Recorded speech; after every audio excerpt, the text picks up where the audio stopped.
Hi, everyone. It's great to see you both again. Hi, Barack. It's good to be here. Hello, gentlemen. It's always a pleasure to talk with you. Today, we thought it would be interesting to rank the last 10 presidents of the United States and discuss their legacies. Yes, and it's important to remember that this is just our own personal ranking, based on our own opinions and experiences. Absolutely. It'll be interesting to hear each other's thoughts and see where we all fall on this list. Let's get started. Donald, with who you want to start?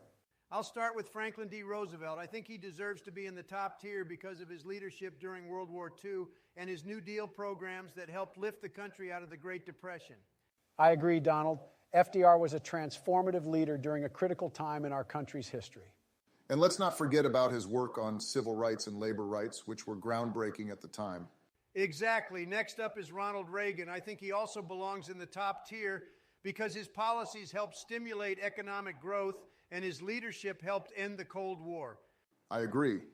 But I would also add that Reagan's focus on small government and individual freedom had a lasting impact on our country. Yes, and let's not forget his leadership during the Challenger disaster and his commitment to innovation, such as the Strategic Defense Initiative.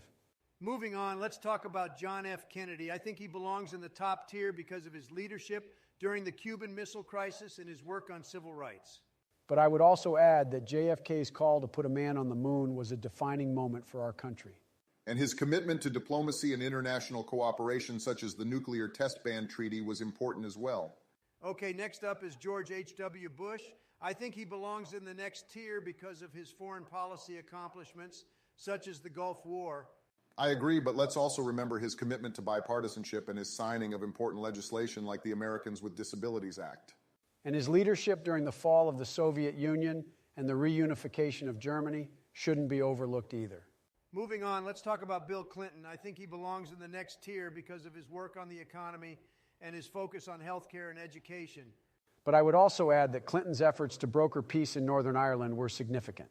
And his work on environmental protection, such as the creation of Grand Staircase Escalante National Monument, was important as well. Let's talk about Barack Obama. I think he also belongs in the next tier because of his leadership during the financial crisis and his work on healthcare reform and climate change. Let's not forget about his efforts to promote renewable energy and his commitment to diplomacy and international cooperation. And my dedication to equality and social justice, such as the repeal of Don't Ask, Don't Tell, and the legalization of same-sex marriage, should also be recognized.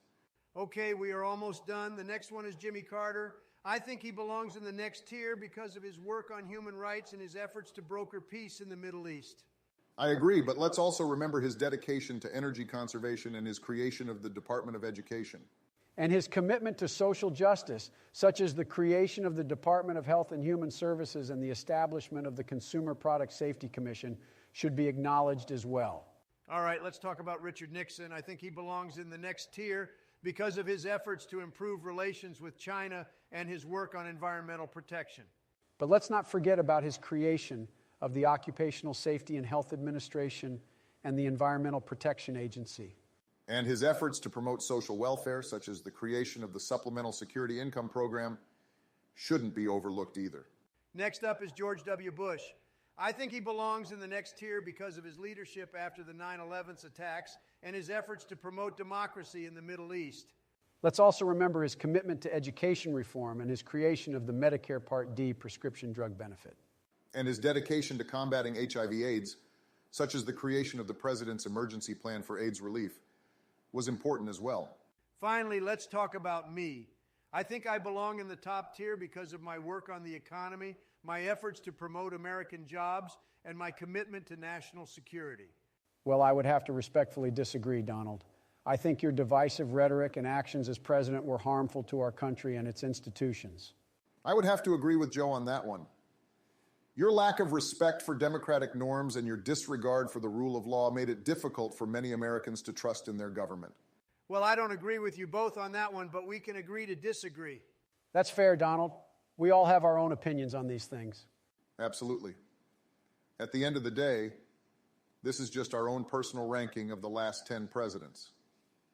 It's important to remember that history will ultimately judge their legacies. Well said, Barack. And regardless of where they fall on this list, each president had their own unique challenges and accomplishments during their time in office. Exactly. It's not an easy job being president, and we should respect the office and those who have held it. Agreed. Let's continue to work towards a better future for our country, regardless of who's in the White House. Yeah, bye. I'm going to kick you both. I'm going to make a list what everyone will agree. I have to say, I'm feeling really good about myself these days. In fact, I'm feeling so good that I'm starting to wonder if I'm the best thing that's ever happened to this country. I mean, who needs George Washington or Abraham Lincoln when you've got me, right?